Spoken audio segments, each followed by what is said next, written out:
When you hear the word mummy, you might get a chill down your spine. That's because most of us associate this word with those creepy characters we've seen in some scary movies. But in reality, mummies have helped us understand a lot about ancient civilizations, their rulers, and about how people used to deal with losing their loved ones. The people most famous worldwide for their mummies are the ancient Egyptians. They believed that some sort of existence after passing away was possible, if certain conditions were met. That's why they insisted on preserving the human body through the process of mummification and placing the mummy in a furnished tomb, kind of like giving it a fully functioning apartment of its own. Why did they believe in this? Well, because they were deeply connected to their natural environment for the most part. They saw the natural cycles around them, like how the sun rose every day, followed by the moon, or how new life was always sprouting from plants, even after they had wilted away. They also believed that the powerful spirit Osiris, who represented the cycle of passing away and resurrection, played a role in this process.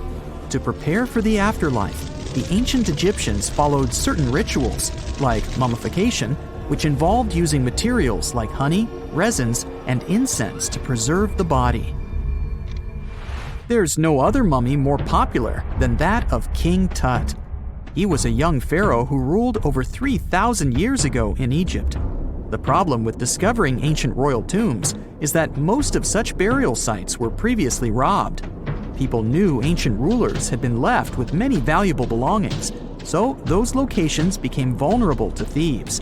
When King Tut's tomb was opened in 1922, people were excited because it had not been robbed, like many other previously discovered royal tombs. That's how well hidden it was. Inside, his mummy was encapsulated in a total of 3 coffins, including one made of gold. The objects found in his tomb showed us what ancient Egypt was like, and studying his mummy also helped us learn about the culture and practices popular at the time when he passed away. We also learned about his family by looking at his DNA. Scientists were able to discover that he had had a disease called malaria and a problem with his foot that might have made it hard for him to walk. Ramses II was another pharaoh in Egypt who ruled for 68 years, which was quite a lot back in the day. He was known for his expansion campaigns and building projects. Many objects from his time as a ruler still exist today, including a large statue of him.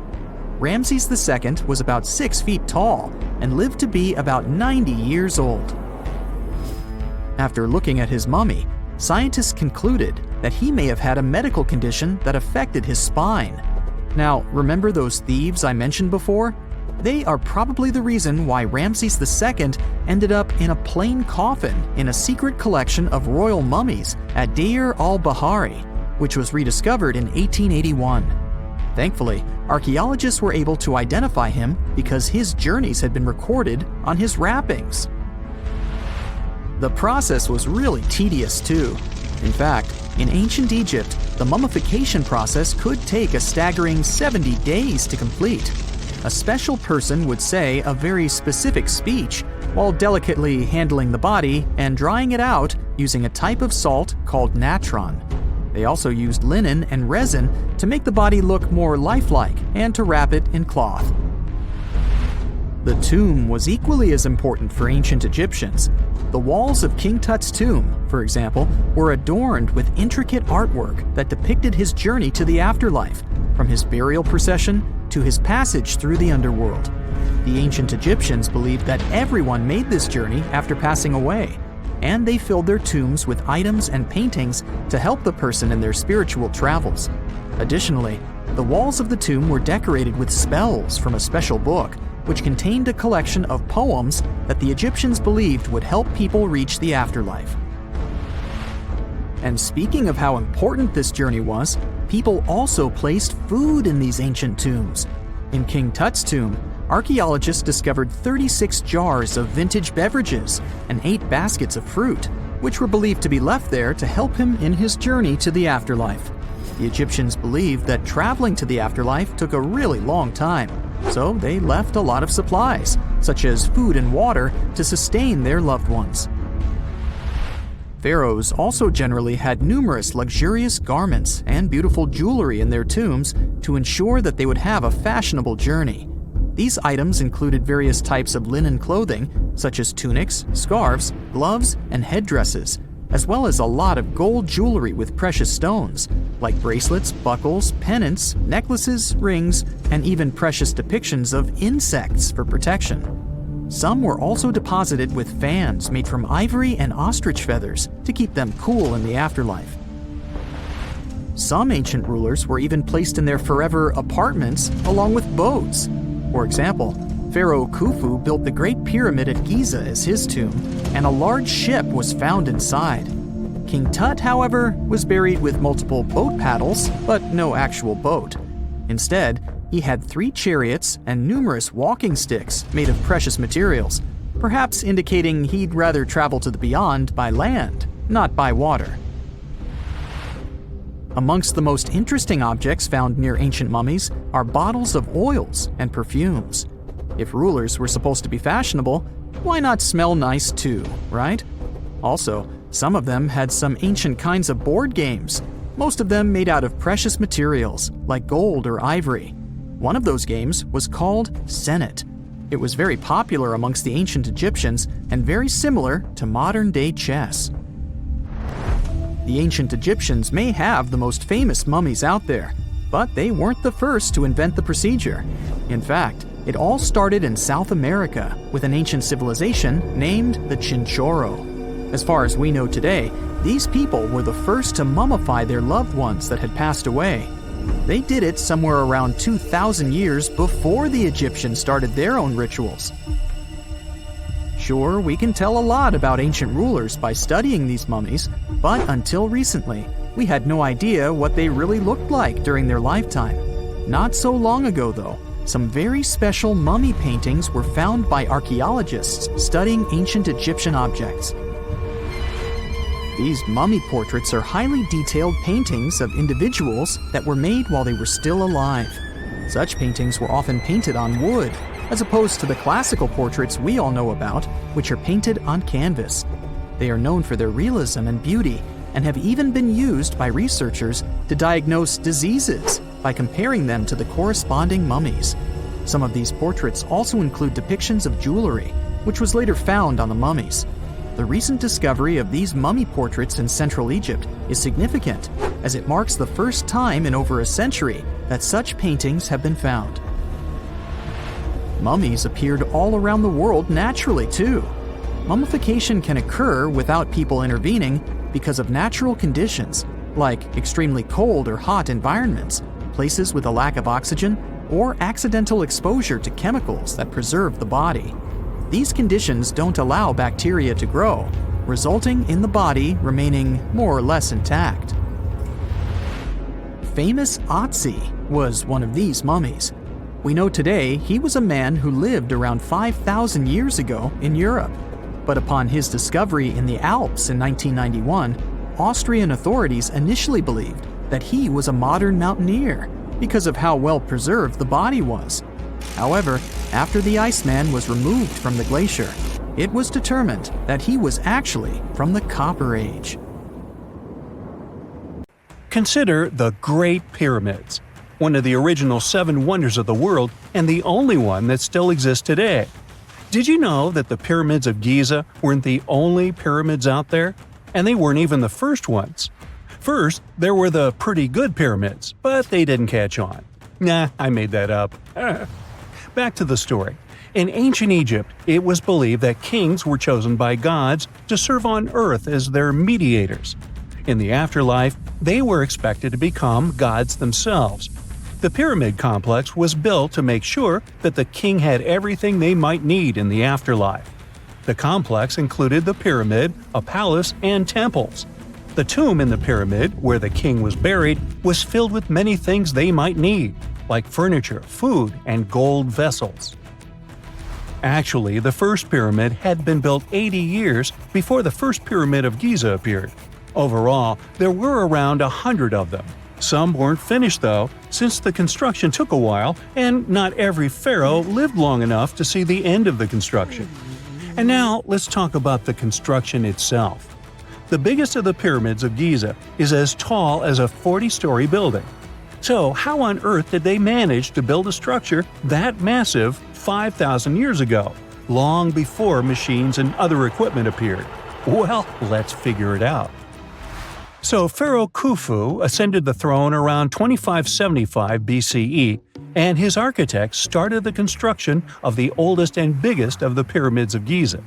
He figured that over 2 million limestone blocks had to be used to build the pyramid, each weighing around 2.5 tons, around the weight of a rhino. The architect wanted to finish the construction in 20 years.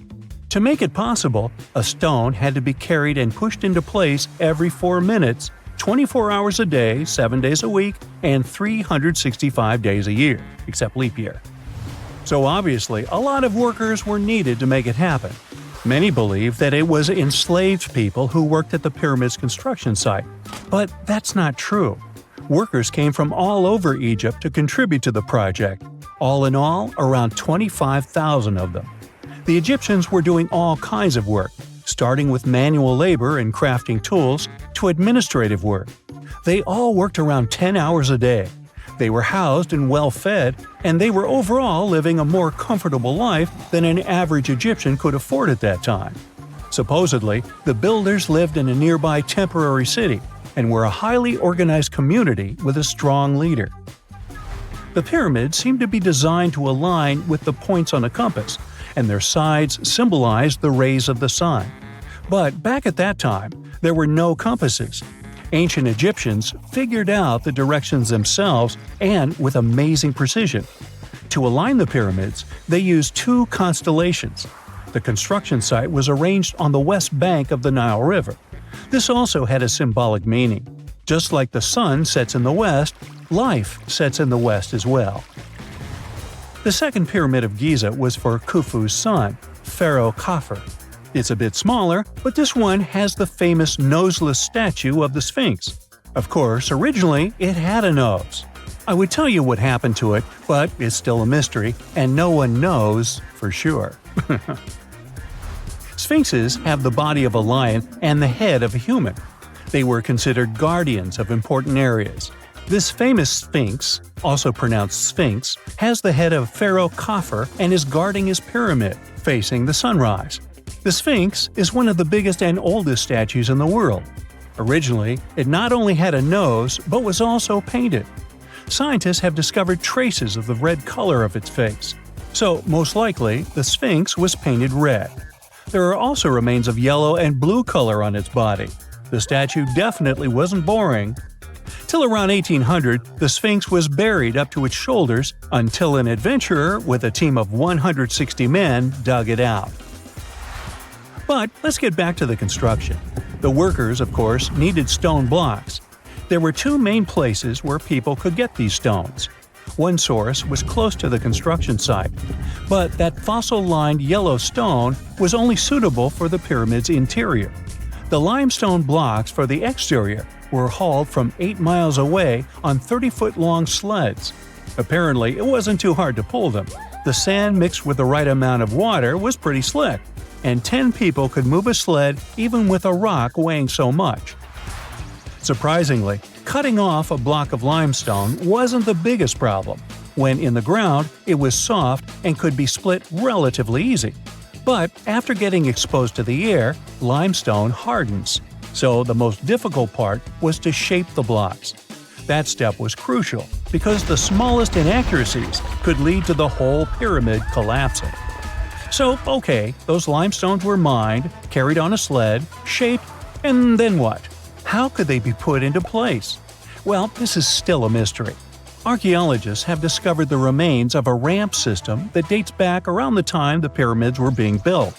So historians have come to the consensus that, most likely, the Egyptians designed a unique ramp system to move and pull huge stone blocks.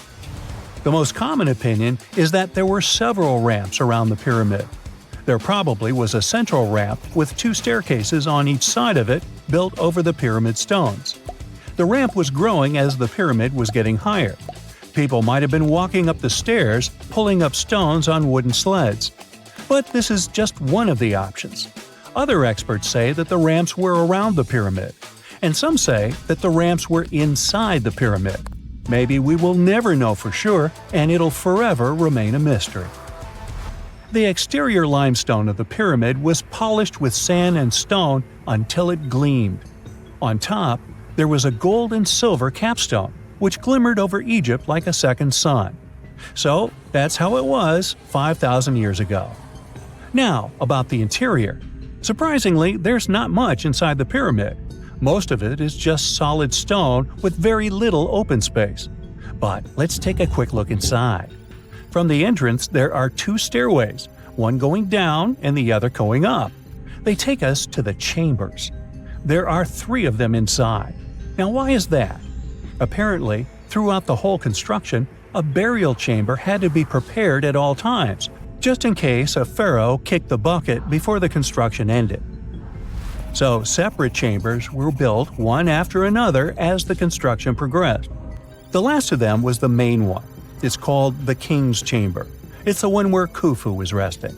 It's the biggest room at the very heart of the pyramid, and there's a big passageway leading to it. It was likely used as a kind of elevator to move granite up to build the interior. Granite was also used to make 5 stories of support beams to ensure that the pyramid didn't collapse. And we can see that it worked since it's been standing for centuries. Unfortunately, none of these chambers have hieroglyphs on the walls.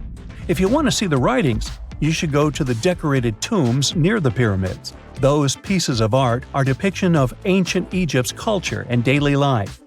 The texts allow researchers to study their language and grammar. The treasures that once were in the pyramids have been taken by people. There are also many secret tunnels and passages inside the pyramids, but even today, no one knows the whole plan of the interior. Scientists have been sending little robots with cameras inside for many years, but there's still a lot we don't know about the pyramids. Now they're trying to use an X-ray to scan the pyramids from the outside without going inside. So yeah, ancient Egyptians did create a mystery no one has been able to crack for 5,000 years already. A gruesome discovery took place in Egypt some years ago. You want to hear about it? 16 human hands, carefully buried in 4 eerie pits. They didn't look too much like human hands at first, since they were abnormally large, but they were. Weirdly, there were only right hands. No left hands were in sight. It turned out that it points to the practice of an ancient dark ritual.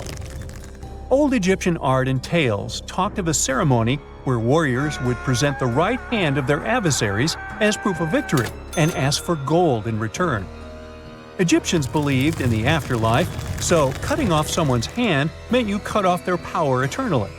Guaranteeing this type of defeat was interesting to the winning party.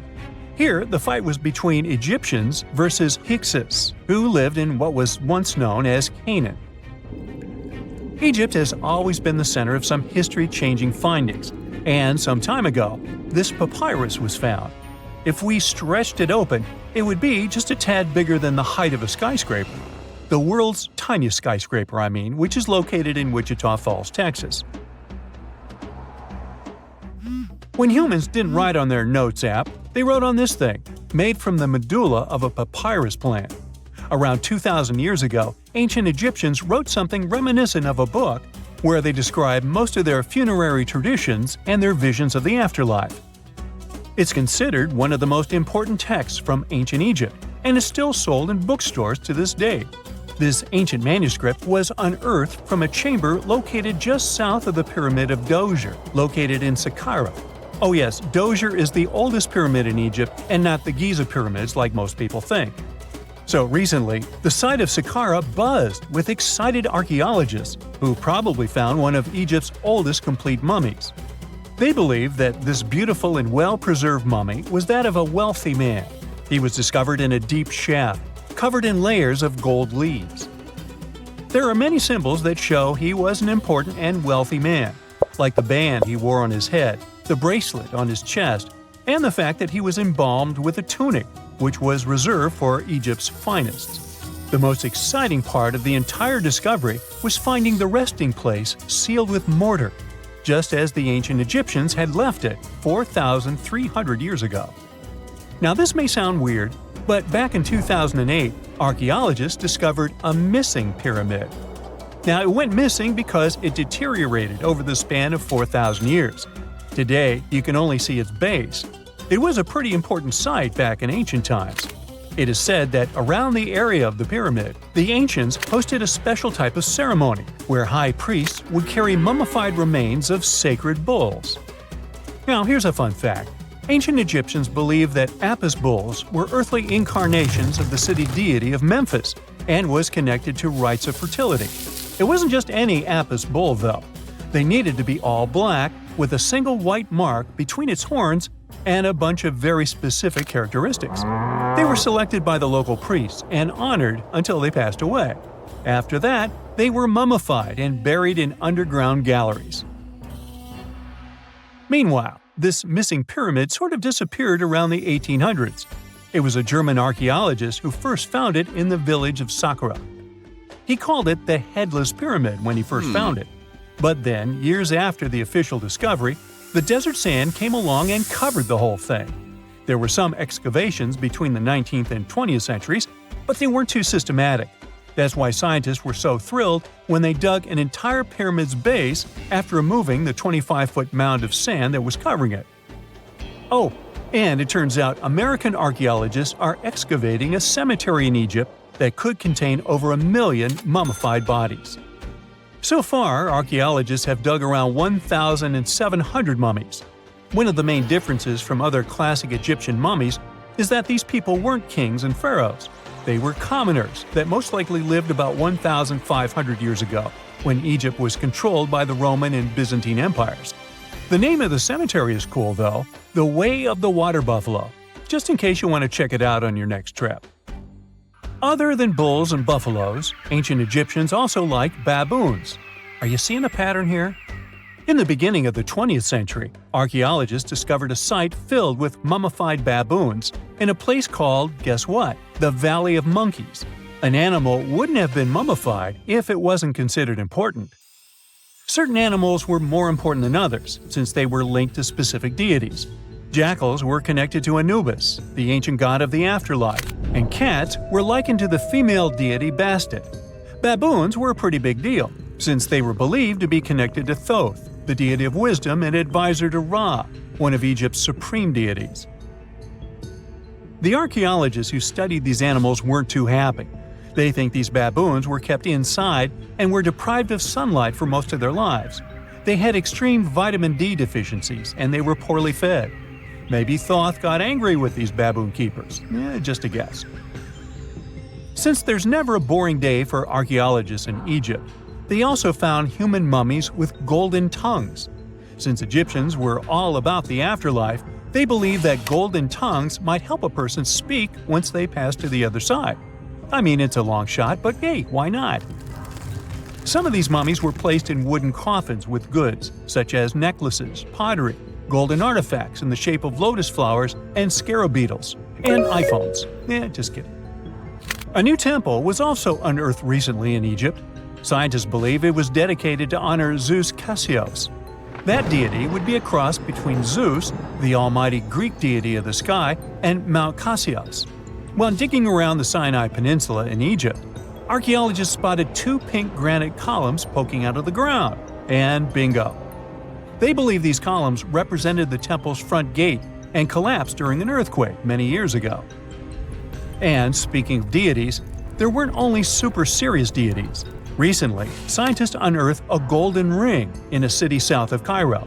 No, Frodo, it's not magical. It was a normal gold ring, but it had the depiction of the deity of fun, officially named Bes. This deity is often described in sacred texts as a happy, chubby dwarf. Today, many tattoos we get are sorta deprived of any sense and are made of aesthetic purposes only. In ancient Egypt, though, women would get tattoos as a token of protection for childbirth. That's what scientists think, at least. Around the Nile region, scientists found some mummies that had well-preserved tattoos, which is a rarity since the skin deteriorates so easily. Two of these women tattooed their lower backs, and the drawings were simple. They were mostly pictures, including that same chubby dwarf we just talked about, Bess. He also had a side hustle as the protector of women during childbirth. Now, would you believe me if I told you ancient Egyptians invented robots? No? Well, that's because that's not entirely true. Sure, they were astronomers, mathematicians, and engineers, and somehow they also squeezed an eccentric invention into that package – an automated deity some scientists called Hathor. This wooden statue had been in the Metropolitan Museum of Art for years before someone noticed its secret. With the help of an X-ray machine, specialists discovered a mechanical operating system inside it. The pulley-like axis goes from the statue's shoulder to her left leg. When the system rotates, the statue raises and lowers her hand. Hey, pick me, pick me! It's nighttime, and you're about to walk inside Pharaoh Tutankhamun's final resting place. You know, King Tut. You don't have a torch, but at least you came with a flashlight. You walk down several flights of stairs and observe how the walls are carved in hieroglyphics and what looks like a spell. Those who take anything from this place will be doomed for life, the spell says. Even if you don't really believe it, this scares you a little bit. You find a huge stone door. Is it a trap? You manage to open it, but oh no, it's only an empty chamber. You check your map. It seems like you're heading in the right direction.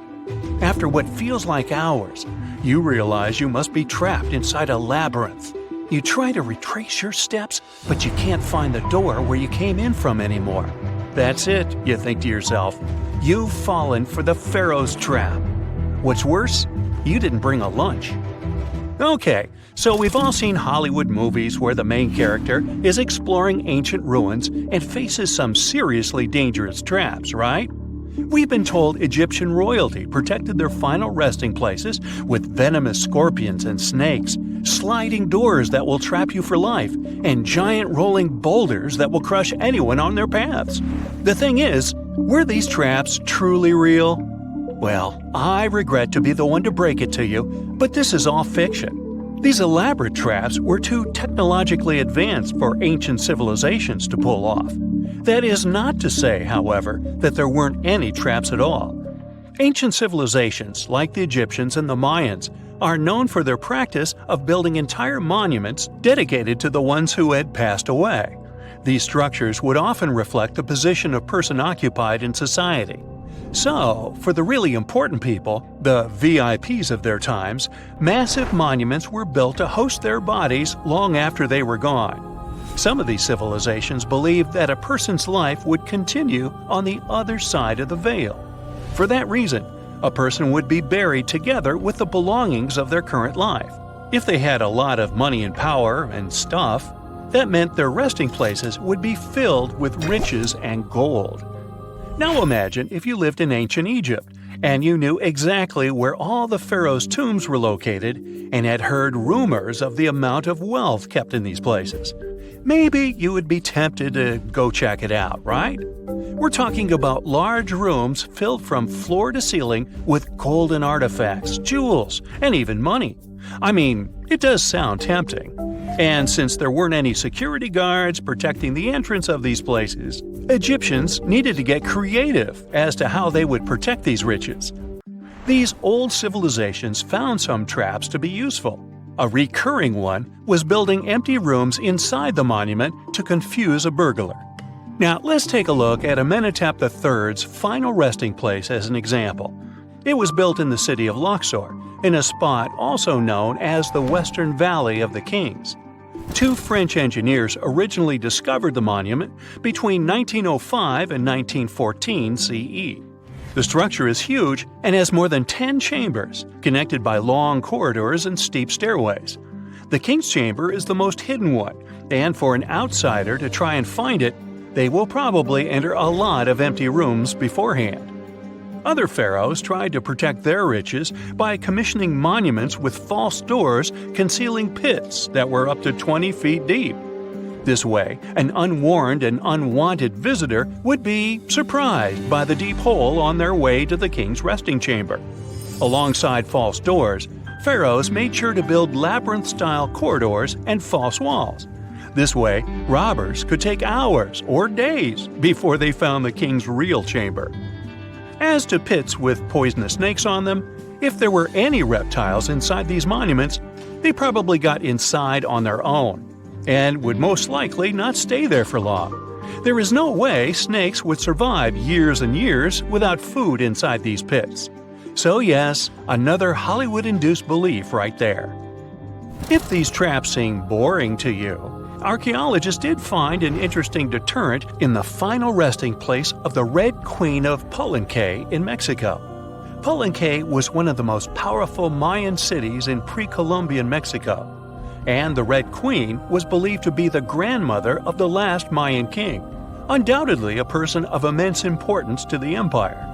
In her honor, a huge monument was built to keep her body after her passing. The discovery of the tomb itself was already thrilling. Archaeologists found an ancient monument when digging at the site back in 1994. The first thing they found was a room with a hidden door. Once they opened the door, they discovered a long corridor. Finally, at the end of this corridor was the Queen's chamber. The team of archaeologists was beyond excited to unearth this chamber with the mummy of the Queen herself still inside it. They found her to be accompanied by her pearls, jade shells, and expensive rocks. But as the team explored the remains, they saw something rather strange. The room was filled with a red-colored powder. Researchers knew that the color red was important to the Mayan people, and that much of their clothing and buildings were decorated with this color. But they didn't understand why the queen was buried with this unknown red substance. After they took a sample back with them for further analysis, they discovered that the red powder was cinnabar, a very dangerous mineral. This powder, when inhaled, can cause, shall we say, severe health damage to a person. The team concluded that this could only be a trap for anyone trying to steal her riches. Okay, so dangerous powders might have worked as the most intense traps we've seen until now. But perhaps the cheapest way to keep out unwanted visitors was to advertise spells written out all over the monument. We'd probably laugh at these today, but back in the day, they were more or less effective. Spells usually said that the person who took anything from that place would meet a tragic fate. Some spells said that robbers would lose their houses in big fires or terrible floods. Other spells said burglars would have incurable and undiagnosed health issues, but they weren't really enough to stop people from taking any gold. There are some stories surrounding how these spells might have been real. One of them is from the famous British Egyptologist Howard Carter, the one responsible for unearthing Pharaoh Tutankhamun's resting place in the 1920s. After months of unsuccessful digging, Carter discovered the tomb's existence by chance. He found the entrance to a stairway right beneath the soil where he had been searching all those months. With the help of a team, he cleared the piles of sand blocking the stairs and discovered a doorway. The door had several royal symbols carved into it, and Carter knew this could only mean a very important person had been buried there. And he was right. With a chisel, he made a hole in the top left-hand corner of the doorway and lit his vision with the help of a candle. He couldn't believe what he was seeing, the reflection of several golden and jeweled items crowding the chamber before him. Lost for 3,000 years, Carter had just discovered the final resting place of King Tut. But the story didn't finish here. This discovery was accompanied by a series of unfortunate events that led people to believe it had something to do with the Pharaoh's spell. Carter himself mysteriously passed away just a few years later, and some of his assistants lost their houses in floods, just like one of the spells threatened. Some say it's just coincidental, as there's no real proof of these things being connected. Well, what do you think? Was this an effective trap after all? Unlike many other ancient Egyptian burial grounds, King Tutankhamun's tomb stayed hidden and free of unwanted thieves for 3,000 years. One reason was that the tomb was smaller than average and tucked away in a place called the Valley of the Kings. This area was already being extensively explored by the time they stumbled upon Tut's spot. The entrance was all covered in debris from building a nearby tomb, which must have also helped keep it a secret. There were also 0 writings or signs on the outside of the tomb.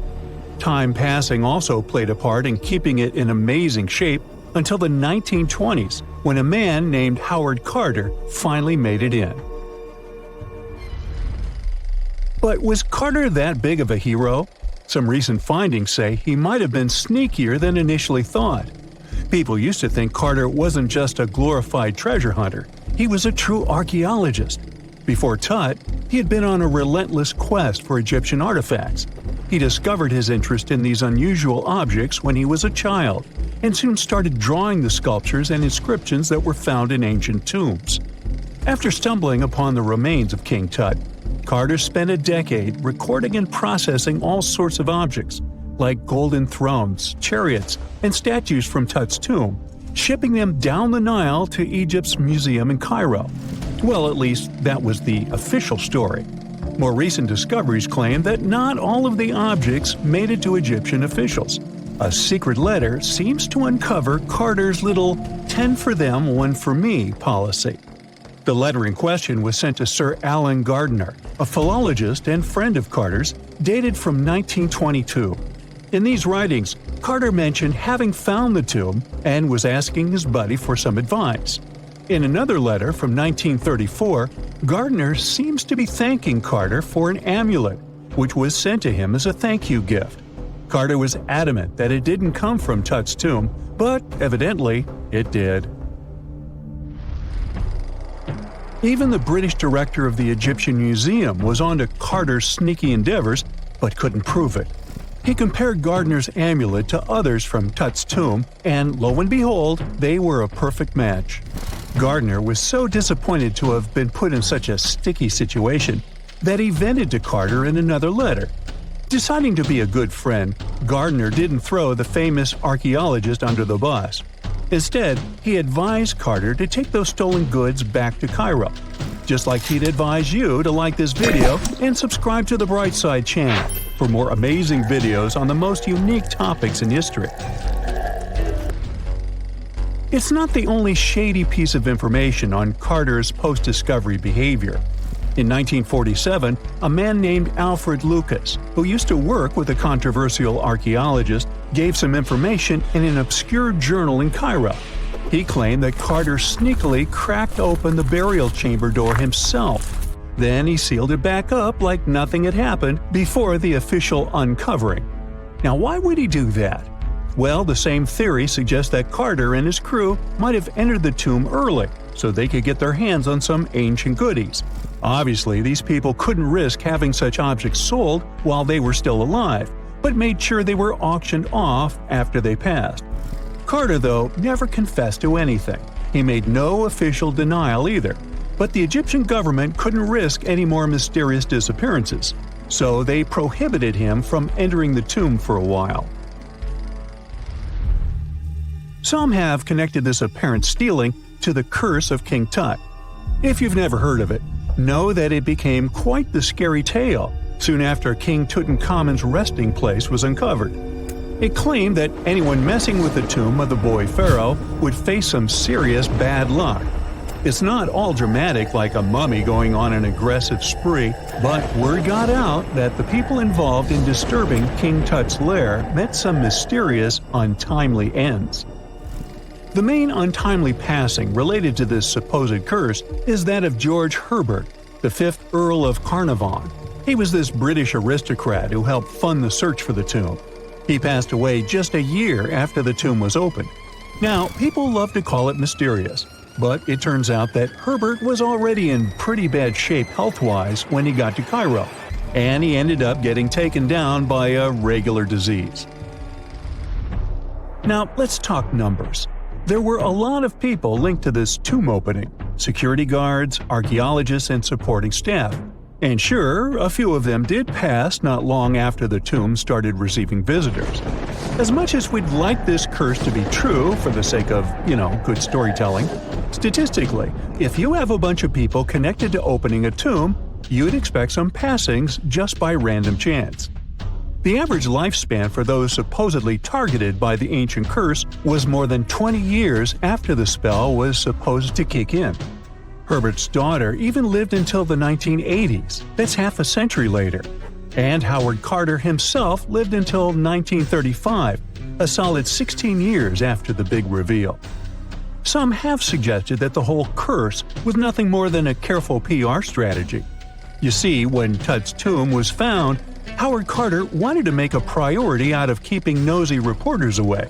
So he might have come up with a curse hanging over anyone entering the boy king's resting place. But what was stolen from King Tut's tomb anyway? Well, some jewelry to begin with. It might have been snatched by Howard Carter himself, according to a French specialist. He did some intensive research by looking at old pictures taken from inside the tomb back in the 1920s. He compared those images to various objects from museums and auction houses. He soon started to piece together the whereabouts of some of Tut's jewelry. First up, there's this collar that used to be on Tut's chest. It was all broken into pieces, and some parts went via Carter to the Nelson Atkins Museum in Missouri. Meanwhile, other bits ended up on a necklace owned by some unnamed people who tried to sell it in 2015 but failed. Even the Nelson Atkins Museum agrees, as they've confirmed the information on their website. Then there's a headdress piece. Some beads from it that once belonged to Tut apparently got stolen by Carter too. They were also strung into a necklace and are now being held at the St. Louis Art Museum. Another fancy collar made out of glazed ceramic magic spent some time at the Met, far away in New York. Thankfully, it was sent back to Egypt a bit over a decade ago. This seems to have been, as you'd expect by now, also stolen by Carter. Missing artifacts aside, King Tut still gave a ton of amazing objects that helped us learn more about this incredible ancient culture. Starting with the famous burial mask. It's this massive 21-inch gold art piece with semi-precious stones and glass paste. It weighs 22 pounds and showcases the boy pharaoh with a long beard and a headdress with a cobra and vulture. On the back, there's this spell from an important ancient Egyptian spiritual book that's supposed to make sure it works just as well in the afterlife. Tut was also apparently a board game enthusiast. They found 4 board games in his tomb, some made of ivory. Archaeologists also found a pair of gold sandals, though you'd imagine they were more for show than for comfort. In fact, the pharaoh probably never wore them in his lifetime. Now, speaking of fashion items, it turns out Tut was quite the fancy ruler. They even found a mannequin in his tomb that was used to pick out, adjust, and store his outfits and jewelry. The boy king seemed to have also enjoyed some music, based on the 2 trumpets historians found in his tomb. Though they were played back in 1935 in a BBC broadcast, the instruments are today considered too fragile to be maneuvered. In November 1922, a boy walked through the desert mountains of Egypt and discovered some ancient steps carved into the rock. Subsequently, this find became one of the world's largest and most significant archaeological discoveries. This step was part of Tutankhamun's untouched tomb. Archaeologists found about 5,000 ancient objects, including jewelry, fabrics, painted vases, and funeral masks. You've probably seen one of them. It has become one of the most recognizable attributes of ancient Egypt. More than 100 years have passed since then, and now humanity has finally become close to another large-scale discovery, the tomb of Cleopatra. This queen was the last active ruler of the Ptolemaic Kingdom of Egypt, who sat on the throne from 51 to 30 BCE. There are many ancient records about Cleopatra, her reign, and her unusual personality, but until now, no one has discovered the secrets about her passing away in the burial place. So, one archaeologist, Dr. Kathleen Martinez, has been studying ancient records and temples around Alexandria for decades, and concluded that the tomb of the queen should be located under the ancient city of Taposiris Magna, founded in 280 BCE.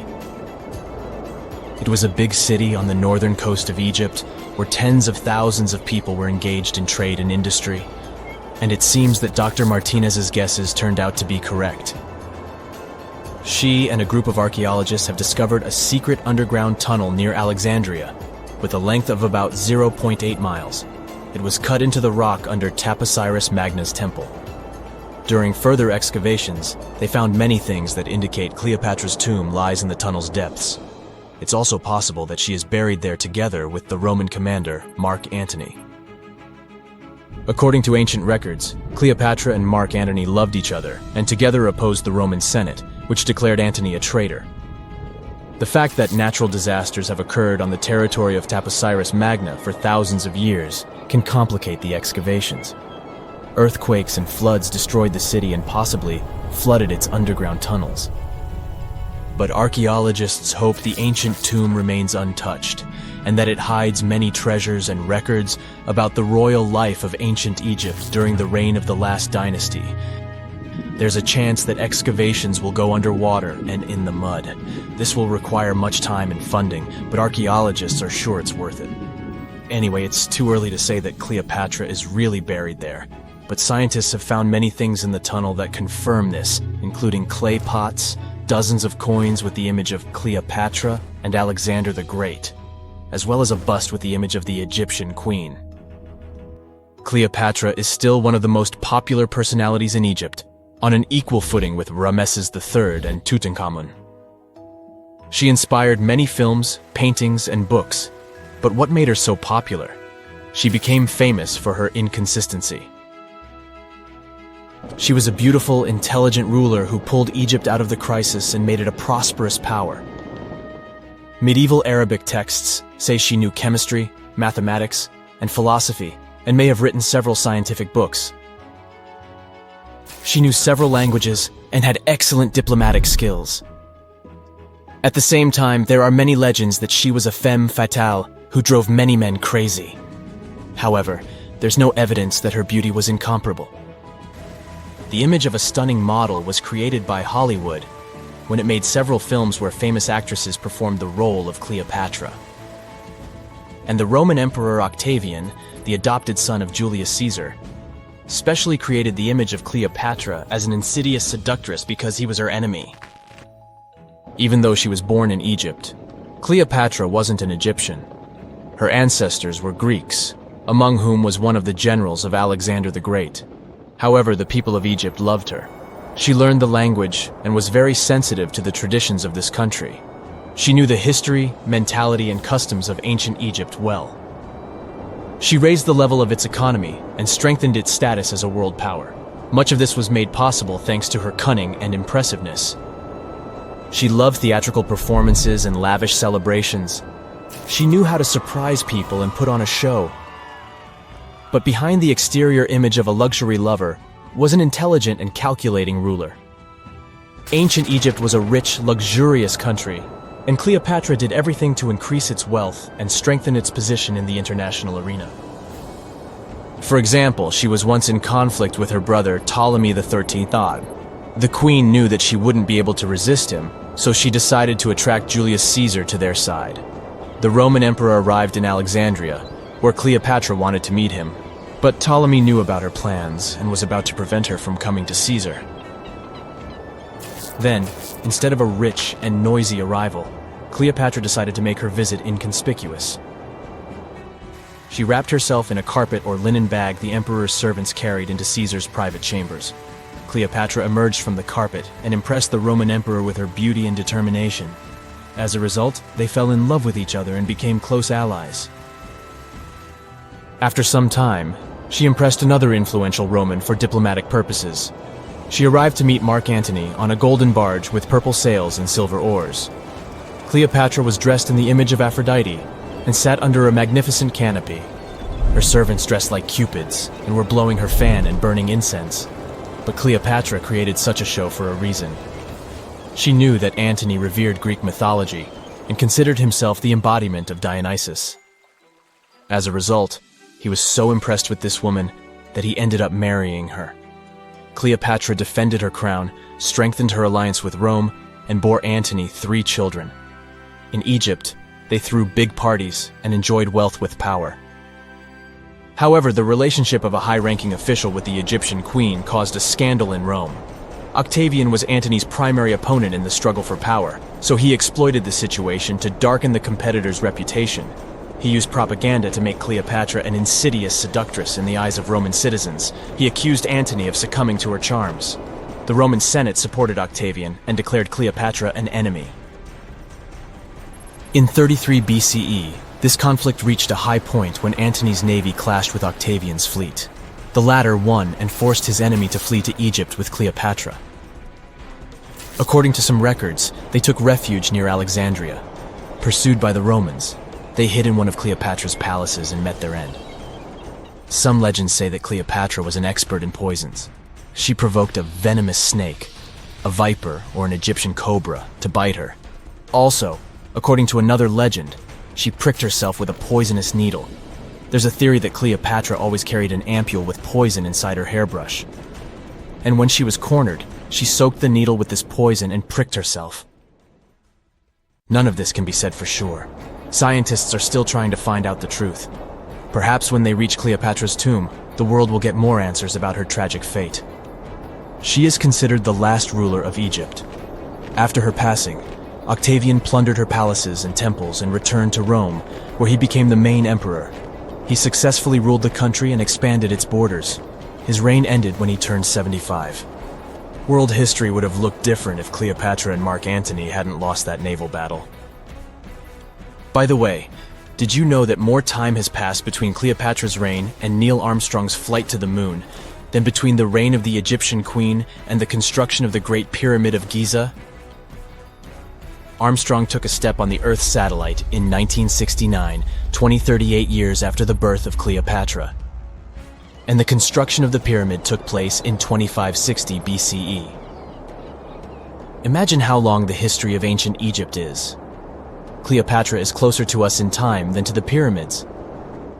It's 1898, and you're taking part in excavations in Saqqara. This place, not far away from Cairo, is full of ancient tombs and pyramids. You're in your Indiana Jones mood and hope to find something really phenomenal to become famous. Gold, manuscripts, treasure maps, mummies of famous pharaohs. Wait, a wooden bird? You're really disappointed as it looks like a regular toy. An old one, but still. Little do you know that years later, someone would propose that your bird was actually an ancient monoplane. So the artifact, nicknamed the Saqqara Bird, is made of a sycamore tree. The birdie has a wingspan of just 7 inches and weighs around 40 grams. A perfect original souvenir from Egypt, I would say. It's over 2,000 years old and looks pretty plain, without any carvings of feathers or other intricate ornaments. It has a beak and eyes though, which makes our find look like a hawk, the emblem of the deity Horus. Its tail is rather unusual as it's squared, looks weirdly upright, and it seems like the sunken part of it was the place for a now missing piece. Humans love solving a good mystery, so there have been several attempts to explain the use of the birdie. First, quite simply, is that it was a ceremonial object. The second idea is that it was a toy for a child from some well-off family. It could have been some sort of boomerang, which was a popular concept in ancient Egypt. Then there was a theory that the bird had been used as a weather vane. But this one has been debunked as the figure doesn't have any holes or markings, except for the one made at the museum in Cairo to fix the exhibit on a stick. So there was no way to hang it in the past. Almost a century after the bird was found, Egyptologist Dr. Khalil Masiha proposed a new theory that it could have been a model of a monoplane. He believed the bird was missing a horizontal tailplane. Otherwise, it had its wings set at a right angle, similar to that of modern planes. It could have worked to generate the aerodynamic lift necessary for flights. Dr. Masiha also claimed that it was common at that time to place miniature models of technological inventions in tombs. So, did the ancient Egyptians really invent the plane in 200 BCE? That would make the Wright brothers, who are considered the inventors of aviation, really upset. They made one of their first flights only in 1903. There's just one way to know for sure, and that is to test the model. But you know, the Ancient Museum in Cairo would unlikely let one of their cherished exhibits fly around like a toy. That's why glider designer Martin Gregory built a similar model, this time of balsa wood, and concluded that even with the missing tailplane, the plane wasn't much of a flyer. Case solved? Not really. This didn't sound convincing enough to the History Channel, so they invited an aerodynamics expert to build another replica of the bird. He tested it in weather conditions similar to those in Egypt and was impressed with the little plane's abilities. So, if they did invent the prototype of a plane back in the times of pharaohs, it would be a good example of an oopart. That's an out-of-place artifact, an object that's way ahead of its time in terms of technology or history. And the Saqqara Bird isn't the only example of such a revolutionary concept. In 1901, a group of divers retrieved the Antikythera mechanism from an underwater shipwreck near the Greek island of Antikythera. It's been dubbed the world's first analog computer, and it's currently dated around 100 BCE. The bronze mechanism could tell the position of the sun, moon, planets, and stars, as well as the lunar phase, the dates of upcoming solar eclipses, and even the speed at which the moon moves through the sky. No one's sure who used it and how or where it was made. But it's obvious that it's extremely precise and way too advanced for its time. The first flushing toilets in the world were invented in the middle of the 20th century. Just kidding. The ancient Minoans on the Mediterranean island of Crete and the Indus Valley civilization both came up with this brilliant invention at the same time, around 4,000 years ago. The plumbing and sanitation were so well done that no one managed to design anything better until 2,000 years later. One ancient Minoan lavatory was discovered at the Palace of Knossos. It looks like it had a wooden seat set over a tunnel that directed water from a rooftop reservoir to an underground sewer. Other varieties got water from jugs. Only the super rich people could afford all this glory. So if you wanted to shop for real estate back then, the flushing toilet would be a telltale sign you were in the rich neighborhood. Automated doors became a cool, seemingly new invention back in 1931. But the technology behind them is actually much older. Think the 1st century CE old. Mathematician and engineer Heron of Alexandria came up with a hydraulic system to open and close temple doors. To bring it into action, you need to light a fire to produce heat. There was a brass pot under the fire, half filled with water. The inventor connected the brass pot to containers that acted as weights. When the fire was burning, the water moved into the containers. They went down and pulled the ropes. It was nothing like a supermarket door that opens in front of you before you even have time to think. Heron's door took hours to open, and there was no way to stop the process. That's why they only opened the doors once a day before people entered the temple, to add some mysticism at the temple during ceremonies. Spooky. Looks like the first ever battery was invented in Baghdad around 2,000 years ago. A German archaeologist found this oval-shaped clay jar in 1938. Scientists are still not sure what purpose it served and who exactly invented it. There is a theory that it was used for electroplating objects with precious metals. When they filled it with a weak acid like vinegar, the battery produced around 1 volt of electricity. Another theory says it was a vessel for sacred scrolls. Would you like to buy contact lenses designed by Leonardo da Vinci himself? In 1508, he invented a glass lens with a funnel on one side. You were supposed to wear it with water inside to improve your vision. Sounds a bit uncomfortable, doesn't it?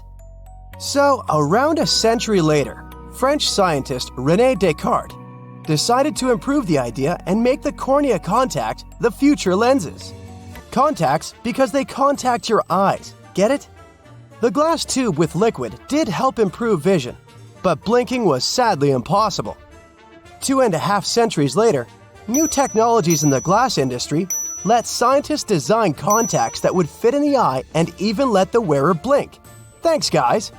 Still, those lenses were made of heavy blown glass and didn't let the eye breathe.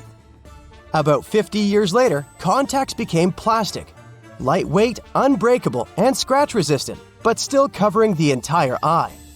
And then, in 1948, an English optical technician accidentally sanded down a plastic lens and figured out they'd still be in place even if they covered only the cornea.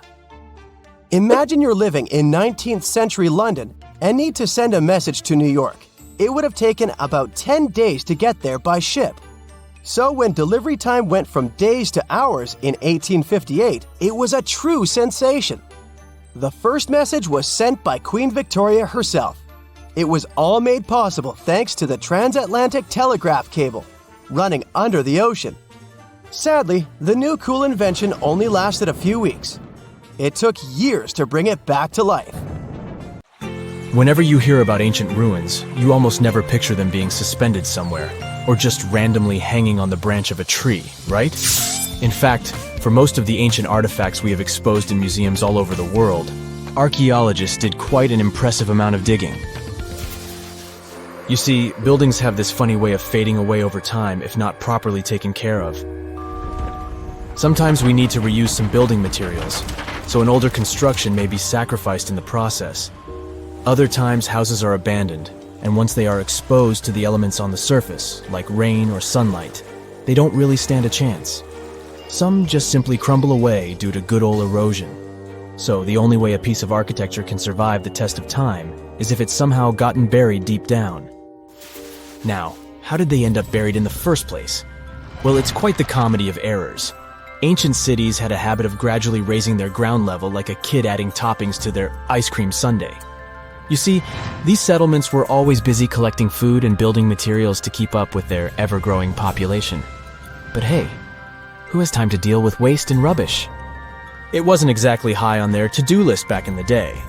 So when it came to building new houses, ancient civilizations found it much easier to save their sweat and tears by piling up the rubble and constructing right on top. But that's not all. Rivers would also occasionally flood and deposit a layer of sediment on the city floors, further encapsulating those ancient constructions. And in those dry regions like the desert, where the wind likes to show off its sand and dust dance moves, you can bet it was a constant struggle to keep the establishments clean. One hilarious example is the Sphinx, which had its head buried in sand until a group of archaeologists unearthed it in 1817. Some ancient towns eventually got covered up because they were completely abandoned. With less human activity to control their expansion, plant seeds couldn't resist the opportunity and sprouted all over the place. They gobbled up carbon dioxide from the air and grew, adding more and more bulk to the ground. Those cheeky roots even decided to stabilize the soil made from decaying plant matter, creating layers upon layers of earthy goodness. It's like the ultimate DIY project Mother Nature embarked on, with plants as her loyal helpers. The act of digging into the secrets of ancient civilizations is not just about unearthing a lost world. It's also an epic quest to reveal the hidden treasures beneath layers of history. But how do archaeologists know where to dig in the first place? If everything is covered in layers upon layers of sediments, debris, and plant roots, they must have some sort of system they rely on before embarking on a new project, right? For starters, they're not always the ones suggesting an archaeological dig in a certain location. Let me explain. Let's say you're a contractor and you want to build a new fancy apartment complex in your city. Some local legislations have certain requirements before your project can start, though. For instance, before anyone starts building on a piece of land, they might need to bring in specialists to check the soil. These clever folks can be archaeologists, geologists, or paleontologists, and they need to keep an eye on things during development. If any artifacts or ecofacts, fancy word for organic remnants, are discovered, these experts swoop in to excavate and study them. But what about sites that have nothing to do with bulldozers and yellow hats? Archaeologists have more than one trick up their sleeves when it comes to locating ancient hotspots. They dive deep into historic records with a healthy dose of detective work. By sniffing out old documents and maps, they can piece together the puzzle of human activity in a specific area. If a site has been visited before, it's even better. Finding records of past excavations or historical accounts can give archaeologists lots of information on where to continue their treasure hunt. Before archaeologists start swinging their shovels, they engage in a bit of a visual scan mission. Armed with a grid system, they'll stroll around the site, keeping their eyes peeled for any artifacts that might be hiding just beneath the Earth's upper layer. From groundstone tools to historic glass and even ancient garbage dumps, yes, they're also valuable. These keen-eyed explorers can spot signs of human activity faster than most people. If they stumble upon midden soil, fancy term for a garbage dump, they know for sure that humans once called this place home. Archaeologists don't just rely on their trusty shovels, though. They have an arsenal of gadgets to aid in their search for hidden wonders. Geophysical tools are like their secret weapons. Take the resistivity meter, for example. This clever contraption measures the electrical component of the soil and any buried features or artifacts. A buried wall, for instance, will create a different resistivity reading than the surrounding soil.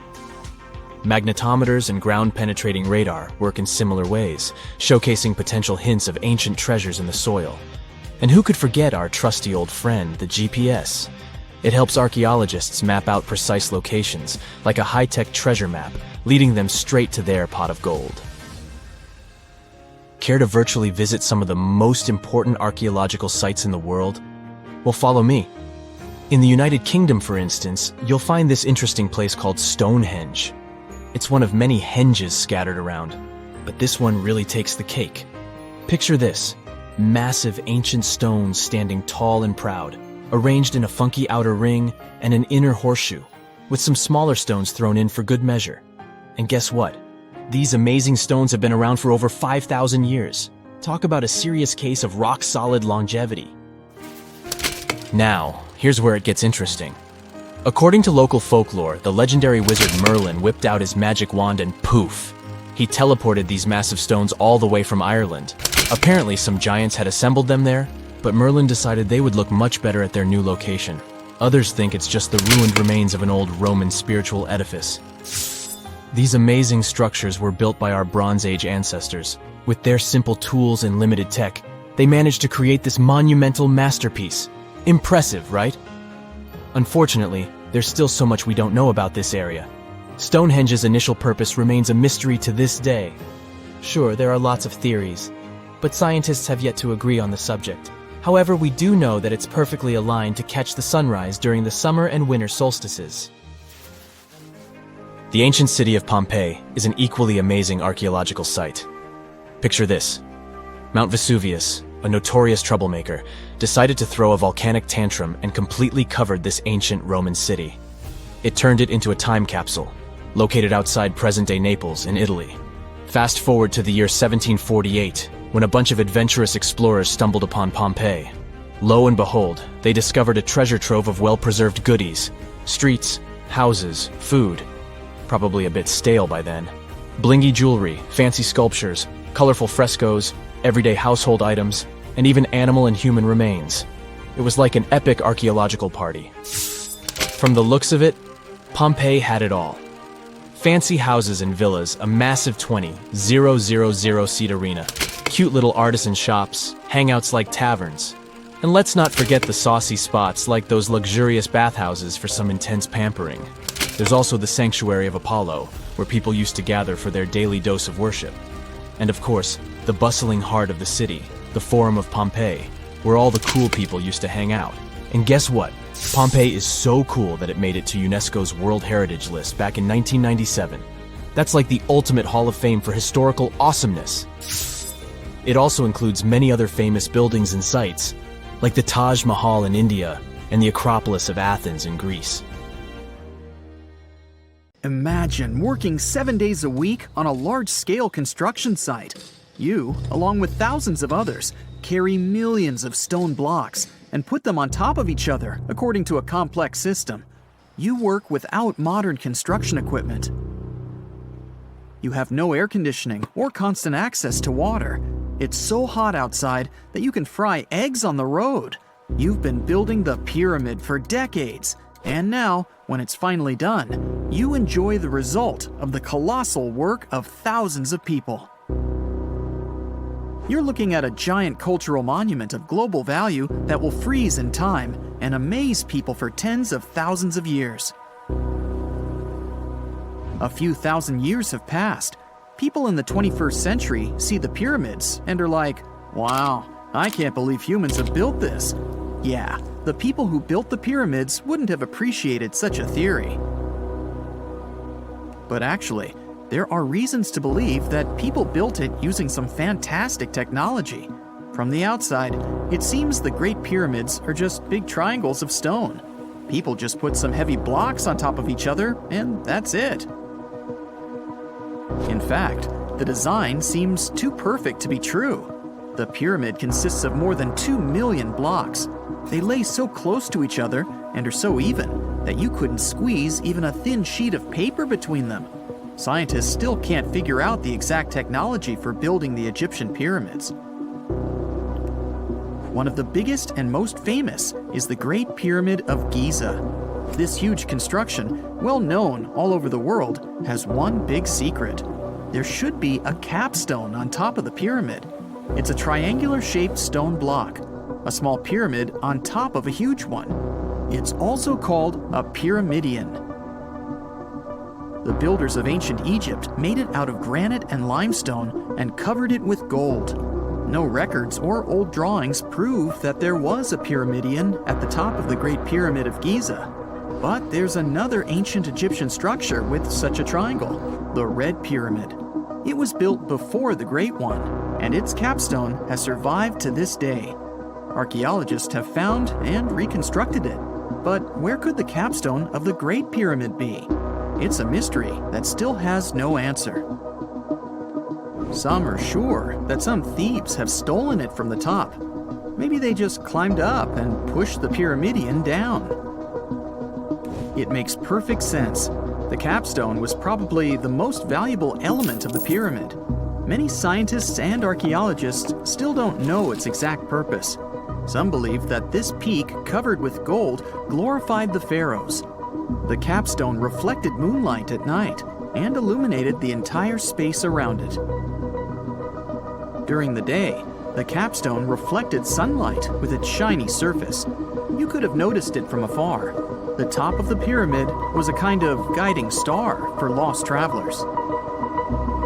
All other stone blocks of the pyramid consist of limestone. People polish them to make them look shiny.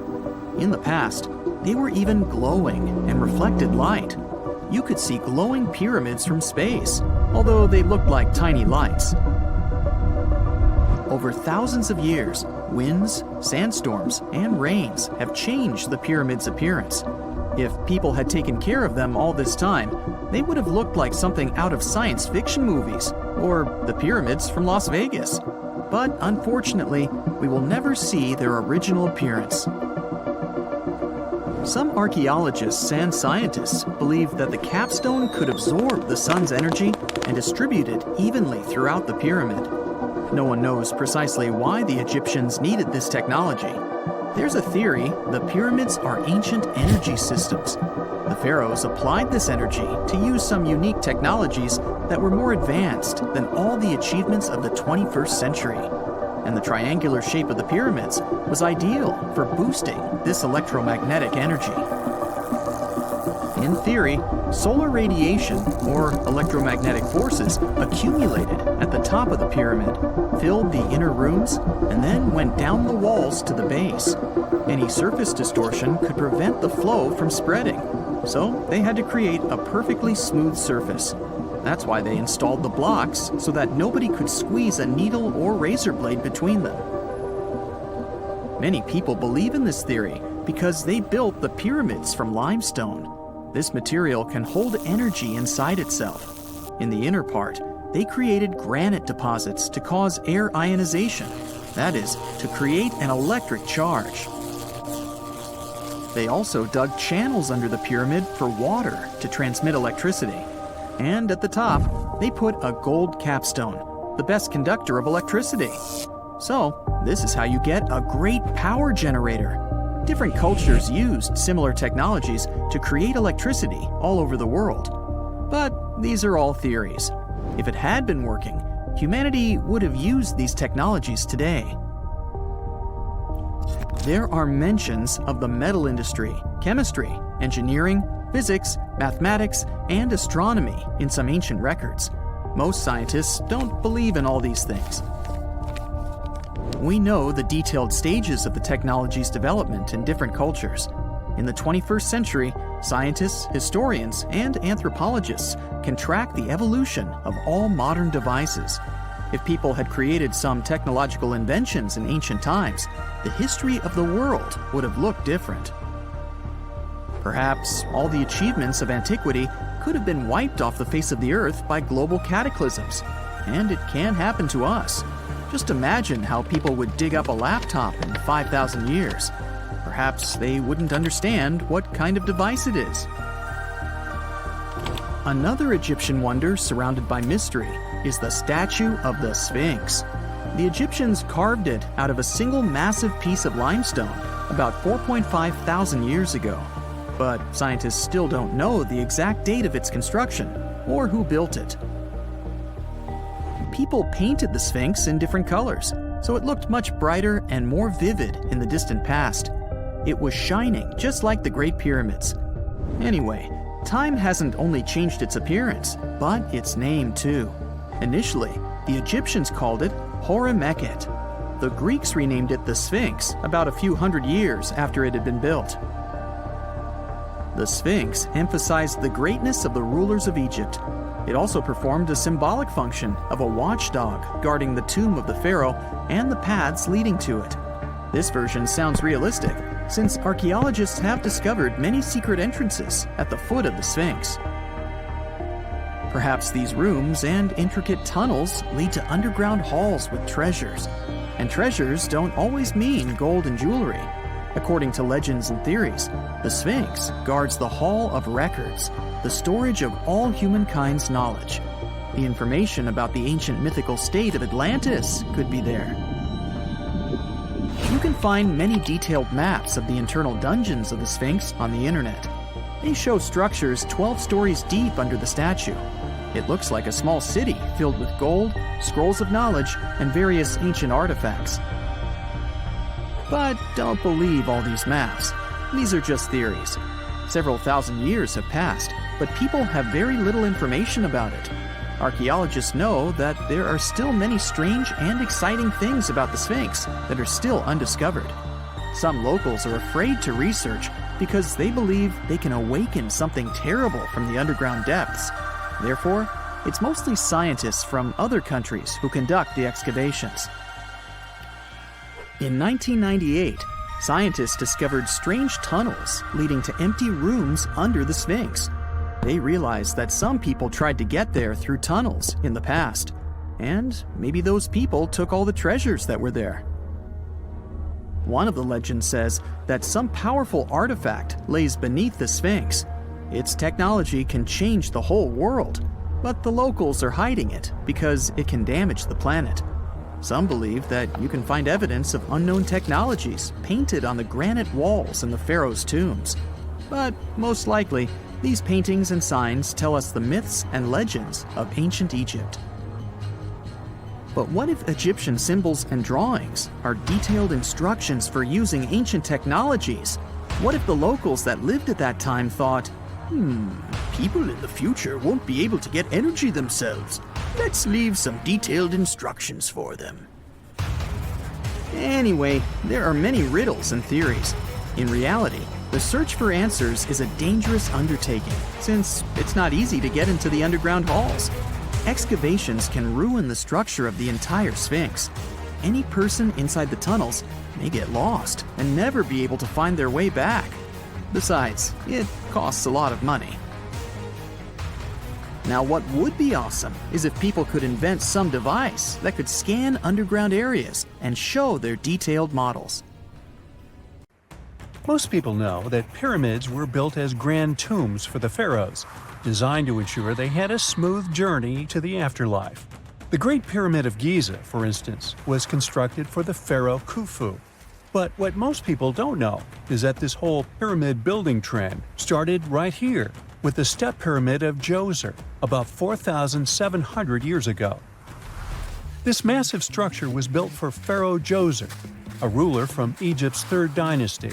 It rises 7 layers high above the ground and stands about 200 feet tall. We think of it today as a phenomenal architectural project. But for ancient Egyptians, the step pyramid of Djoser turned out to be more like a massive experiment, a trial run, if you will, to perfect their building skills before they moved on to even more ambitious pyramids. Reaching new heights is super exciting, but the real mystery is what is going on below the ground. In this pyramid's underground labyrinth, there is a network of tunnels stretching about 3.5 miles long. And some researchers believe these tunnels might have been part of a sophisticated water system that could completely change what we think about pyramid construction. Let's talk about this massive complex located in Saqqara. Surrounding the pyramid, there's what's known as a dry moat, a continuous trench that is up to 164 feet wide and almost 2 miles long. It forms a sort of rectangular shape around the pyramid. This trench has an average depth of about 65 feet. Now, if you were to add up all the earth and rock they dug out to create this moat, it would be about 10 times the volume of the step pyramid itself.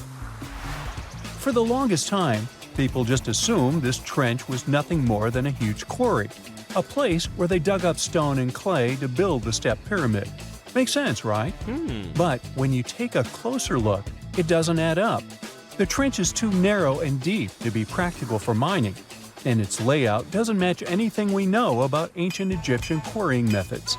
Plus, some sections of the trench are actually covered with a rocky ceiling, which would have made it nearly impossible to use as a quarry. Another theory suggests that the dry moat had some kind of spiritual significance. Maybe it was a sacred place, where souls of nobles gathered to serve the late king in the afterlife.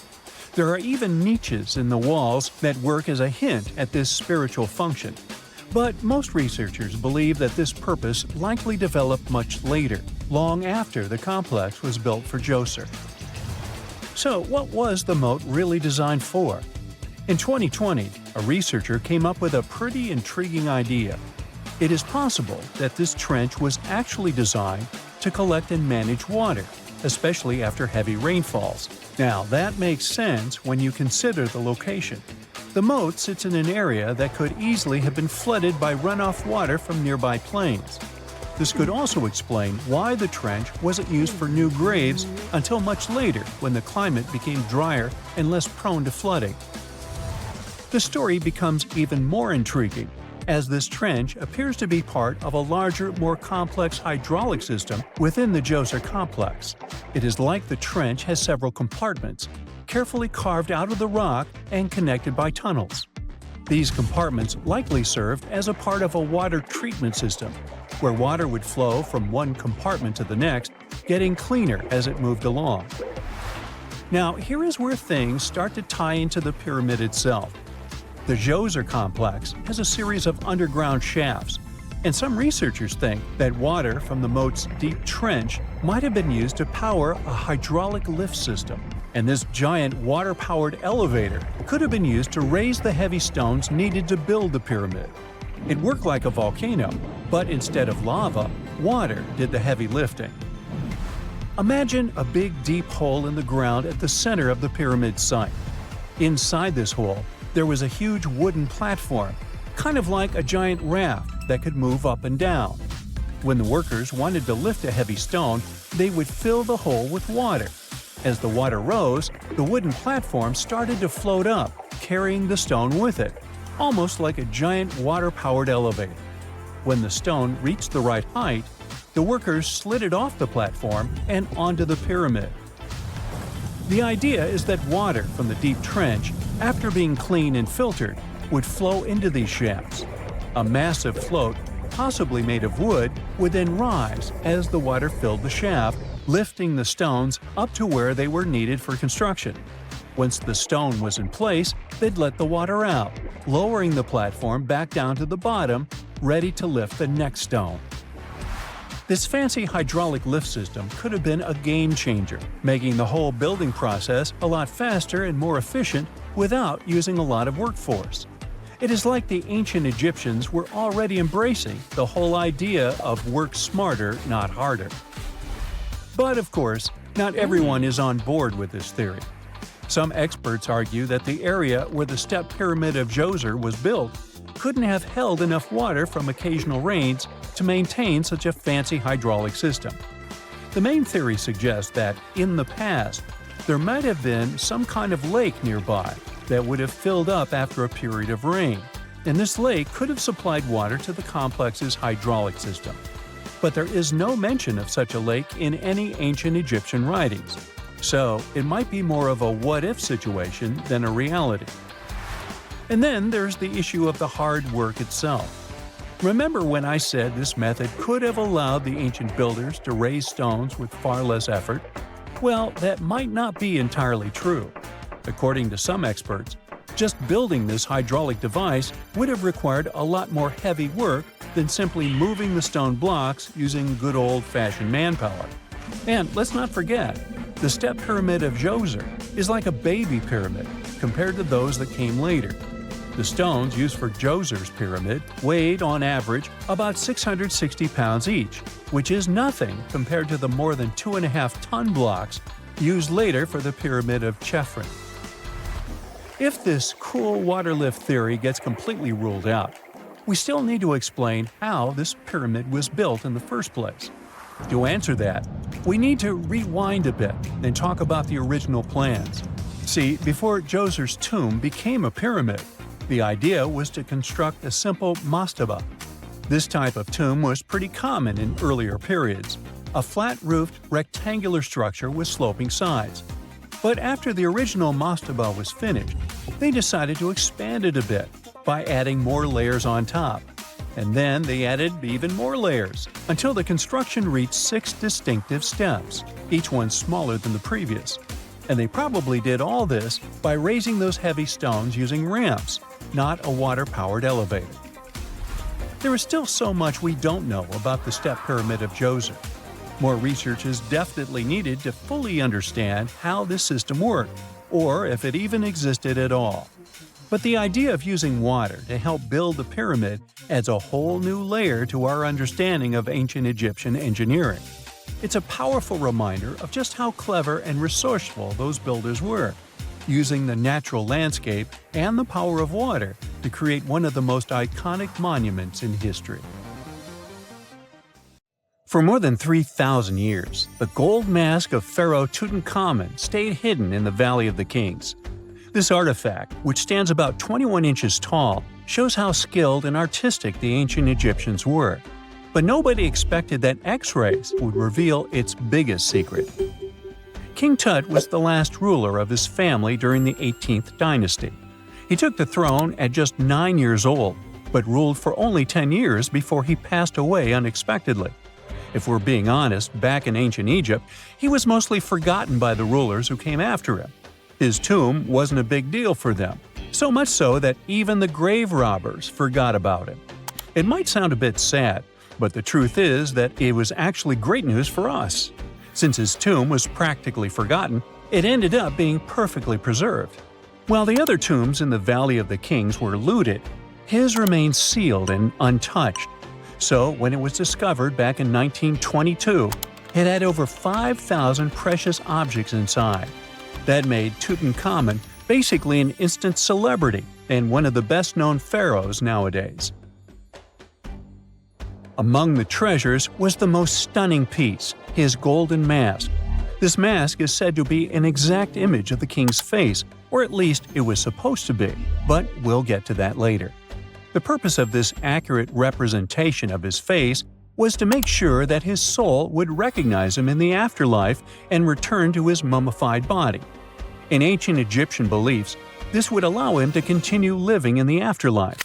The details of the mask clearly looked incredibly difficult to create, but people didn't realize how complex it truly was until many years later. The first X-rays of the mask were taken in 1967. Back then, the main reason for these scans was practical – conservation. The mask was heading to Paris for an exhibition, and it was the first time it had ever left Paris. This would help them keep track of any changes during the exhibit.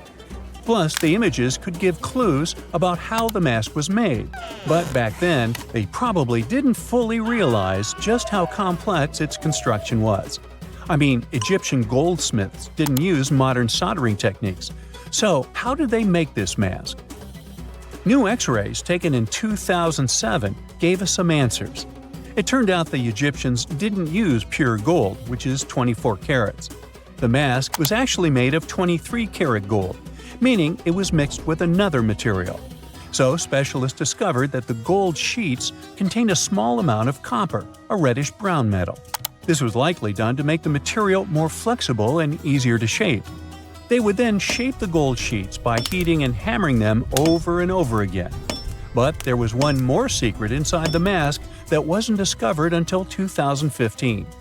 The year before, the staff at Cairo's Egyptian Museum were working on the mask display when the long beard of the mask accidentally got knocked off. Another theory is that the beard had become loose over time and just fell off. Either way, the fact that King Tut's beard came off caused a lot of stress. After all, we're talking about one of Cairo's biggest tourist attractions, so the experts had to fix the problem quickly. The restoration process started with a detailed recording of the mask's condition. To do this, they had to take a full three-dimensional scan of the artifact, and, by accident, they found something very interesting in the mask. Inside the royal beard, there is a gold tube, an intriguing structure that the Egyptians likely used to attach the beard to the rest of the mask. And that proved, once again, that the process of making this mask was even more complex than experts thought. But the mysteries don't stop there. Remember how we mentioned that the mask was thought to perfectly represent King Tutankhamun's face? Well, that might not be entirely true. Some popular theories suggest the mask was never meant for him and was actually made for someone else. A study published in 2015 suggested the mask was originally made for a female pharaoh, his supposed stepmother, the famous and beautiful Egyptian queen Nefertiti. The biggest clue comes from an inscription on the mask. At first glance, it seemed to belong to Tutankhamun. But after a close examination, researchers noted that something else was actually written underneath King Tut's name. The royal name stamp seems to have been altered, and originally it had something written on it that translates to Queen Nefertiti. There is another feature of King Tut's golden mask that was overlooked for years, which adds even more mystery.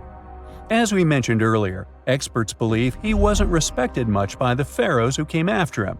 And one of the clues that made archaeologists think this is the pierced ears on the mask. Some researchers believe that King Tutankhamun wouldn't have worn earrings after he was a kid. So, according to their theory, by the time he passed away at 18, he shouldn't have been represented with pierced ears. This could also support the idea that the mask originally belonged to Nefertiti, or maybe to someone who wasn't even connected to King Tut. But the mask isn't the only source of mystery. In fact, his whole tomb is full of puzzles. Recently, historians found a sign that the place where King Tut was supposed to be buried was changed at the last minute. For years, experts wonder why a pharaoh who ruled for 9 years ended up in such a simple tomb. When compared to the grandeur of other pharaohs' tombs, his tomb seemed, well, a bit plain.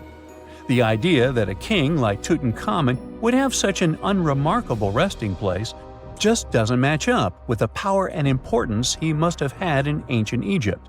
So, what happened? Well, apparently, this might have something to do with his successor, Pharaoh I. After King Tutankhamun passed away, researchers believe that I made sure to erase him from Egypt's history.